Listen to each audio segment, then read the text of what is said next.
ternyata problem utamanya adalah kemacetan. Resum itu masih lemah ya. Rekomendasi itu benar-benar bisa terlaksana.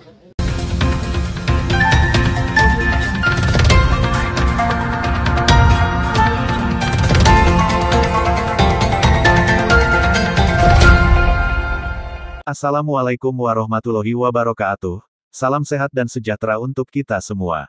Komisi C DPRD Yos Sudarso menggelar rapat dengar pendapat atau RDP kali kedua terkait dengan polemik pembangunan perumahan PT Taman Timur Regency. RDP dihadiri PT Taman Timur Regency, LPMK, dan perwakilan warga. Selain itu, RDP juga dihadiri Dinas Cipta Karya, Dinas Perhubungan Kota Surabaya, Camat dan Lurah setempat. RDP dipimpin Baktiono Komisi C DPRD Yos Sudarso. Dalam RDP tersebut, Baktiono mempersilahkan pihak yang berpolemik menyampaikan pendapatnya. Meski RDP terlihat berlangsung alot, karena kedua belah pihak saling menyampaikan pendapat berbeda, namun akhirnya RDP yang digelar Komisi C menghasilkan 5 resume. Mas, gimana Mas pendapat Mas Wisnu tentang hasil hearing tadi? Ya, hearingnya cukup bagus, cukup objektif juga. Cuma memang ada persoalan-persoalan warga yang harus diselesaikan. Karena ini bukan persoalan warga sekitar saja, tapi ini mencakup warga seluruh Kepote dan sekitarnya Kepote. Jadi karena apa? Kepote itu adalah satu-satunya area yang menjadi pusat dari berbagai macam kepentingan. Salah satunya TPU.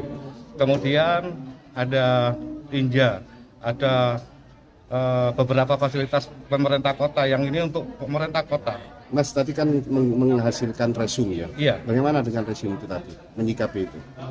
Resum itu masih lemah ya. Itu bukan tuntutan kami itu sebenarnya. Jadi resum itu masih ada jeda waktu.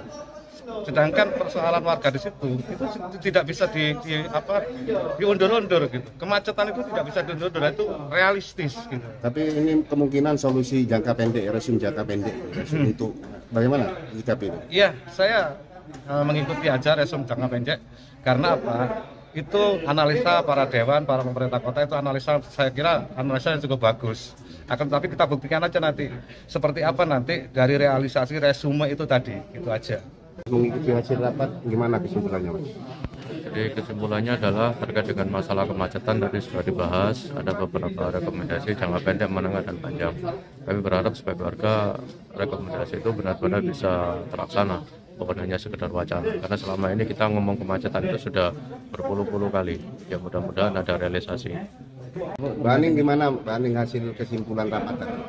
Tadi kan sempat terjadi perdebatan.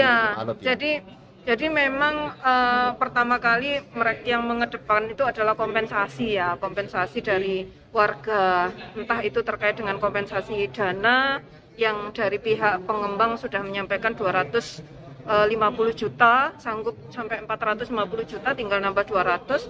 Yang tadinya 2,2 ya turun jadi 600, tapi pengembang sanggupnya cuma 450. Namun kita korek lebih lanjut dari warga, sebetulnya apa yang diinginkan. Ternyata problem utamanya adalah kemacetan yang selama ini tidak tuntas, belum ada perumahan sudah macet, sehingga kita berikan solusi dengan yang pertama, solusi jangka pendeknya rekayasa lalu lintas yang harus dilakukan oleh Dinas Perhubungan, yaitu menempatkan orang di sana. Selama ini tidak ada disub di sana. Kemudian yang kedua, membuat traffic light yang selama ini juga tidak ada, padahal sudah memakan korban yang banyak di daerah itu. Tanpa ini ketambahan 300 orang, 300 rumah. Kalau dikalikan 1.200 orang di situ, betapa crowdednya. Sehingga jangka pendeknya harus ada rekayasa lalin dari Disub plus dari camat dan lurah mengupayakan komunikasi dengan pengembang.